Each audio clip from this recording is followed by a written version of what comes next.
তিনটে দল already confirm হয়ে গিয়েছে, মাত্র একটা স্লট বেঁচে আছে এবং সেই স্লটটার জন্য Punjab Kings, Kolkata night Riders, Chennai super Kings, Delhi Capitals এই চারটা দল এখনও ভাই রেসে আছে। তো সেই 4 নম্বর স্লটটা কে পাবে ভাই, কার চান্স বেশি আছে, এই ভিডিওতে সব কিছু নিয়েই আলোচনা করব। তো ভিডিওকে লাস্ট অবধি দেখতে থাকো। তো চলো ভিডিওটাকে শুরু করি।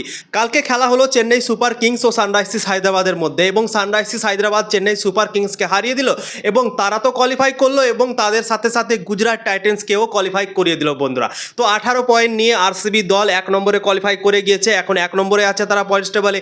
2 নম্বরে রয়েছে গুজরাট টাইটেন্স 16 পয়েন্ট নিয়ে, তারাও কোয়ালিফাই করে গিয়েছে এবং 3 নম্বরে আছে সানরাইজার্স হায়দ্রাবাদ, তারাও 16 পয়েন্ট নিয়ে কোয়ালিফাই করে গিয়েছে। তো এই তিনটে দল কোয়ালিফাই করে গিয়েছে প্লে অফের জন্য এবং 4 নম্বরের যে স্লটটা সেই স্লটটা এখনও ফাঁকা আছে এবং সেই 4 নম্বর স্লটটার জন্য এখন 4টা দল লড়াই করছে বন্ধুরা।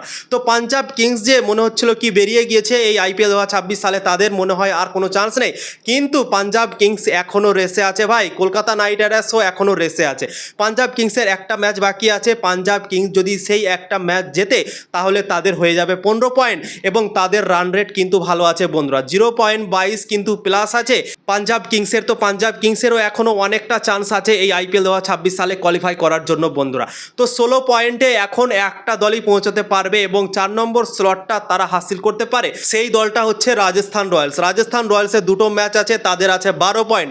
তারা যদি দুটো ম্যাচ জেতে তাহলে 4 নম্বর স্লটটা তাদের জন্য পাক্কা, সেখানে কলকাতারও কোনো লাভ হবে না, পাঞ্জাব কিংসেরও কোনো লাভ হবে না বন্ধুরা। দুটো ম্যাচ যদি রাজস্থান রয়্যালস জিতে, সেই দুটো ম্যাচ জিতে তারা কোয়ালিফাই করে যাবে বন্ধুরা, কনফার্ম কোয়ালিফাই করে যাবে 4 নম্বরের জন্য। তো রাজস্থান রয়্যালস আজকে খেলতে চলেছে লখনৌ সুপার জায়ান্টসের বিপক্ষে এবং লখনৌ সুপার জায়ান্টস দলটাও কিন্তু খাতারনাক হয়ে গিয়েছে এবং রাজস্থান রয়্যালস পরপর দুটো ম্যাচও হেরে গিয়েছে। একটা এসএসবি জয়সওয়াল ক্যাপ্টেন্সি করেছিল, রিয়ান পরাগ খেলেনি, তো সেই ম্যাচটাও হেরে গিয়েছিল এবং তারপরে আবার দিল্লি ক্যাপিটালসের সাথে রাজস্থান খেললো, দিল্লি ক্যাপিটালসের কাছেও হেরে গেল বন্ধুরা। তো দুটো পরপর ম্যাচ হেরে গিয়েছে এবং রাজস্থান রয়্যালস খুব একটা ভালো ক্রিকেট খেলছে না। তো লখনৌ সুপার জায়ান্টস যেভাবে ভালো ক্রিকেট খেলেছিল এর আগের ম্যাচটাতে চেন্নাই সুপার কিংসের বিপক্ষে 188 রানের টার্গেট খুবই সহজেই চেস করে ফেলেছিল। তো লখনৌ সুপার জায়ান্টসও অনেক ডেঞ্জারাস টিম মনে হচ্ছে, তাকেও হারা কতটাও সহজ হবে না রাজস্থান রয়্যালসের জন্য। তো আজকের ম্যাচটা Kolkata night Riders, Chennai super kings, Punjab কিংসের জন্য খুবই ইম্পর্টেন্ট, খুবই ধ্যান দিয়ে তারা দেখবে।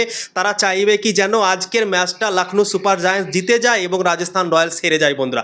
রাজস্থান রয়্যালসের এখন দুটো ম্যাচ আছে, দুটোর মধ্যে যদি রাজস্থান রয়্যালস একটা ম্যাচ হেরে যায় তাহলে কিন্তু তারাও 16 পয়েন্টে পৌঁছাতে পারবে না, তারাও কিন্তু 14 পয়েন্টই আটকে যাবে। তাই জন্যই কলকাতা নাইট রাইডার্স ও পাঞ্জাব কিংস খুবই ধ্যান দিয়ে এই ম্যাচটাকে দেখবে এবং তারা চাইবে কি যেন লখনৌ সুপার জায়ান্টস জিতে যাক এবং রাজস্থান রয়্যালস ম্যাচটা হেরে যায়। যদি রাজস্থান রয়্যালস হেরে যায় তাহলে কিন্তু 14 পয়েন্টের বেশি তারা যেতে পারবে না। তো তাই জন্যই আজকে ম্যাচটা খুবই ইম্পর্টেন্ট, কলকাতা নাইট রাইডার্সের জন্য খুবই ইম্পর্টেন্ট। অন্য দলের ম্যাচ আছে কিন্তু কলকাতা নাইট রাইডার্সও ধ্যান দিয়ে দেখবে বন্ধুরা, পাঞ্জাবও দেখবে বন্ধুরা। তো আজকের ম্যাচটাই দেখার বিষয় হবে, কোন দল জিতছে তারপরে কিন্তু বোঝা যাবে ভাই কি পাঞ্জাব কোয়ালিফাই করবে না কেকেআর কোয়ালিফাই করবে না রাজস্থান রয়্যালস কোয়ালিফাই করবে বন্ধুরা।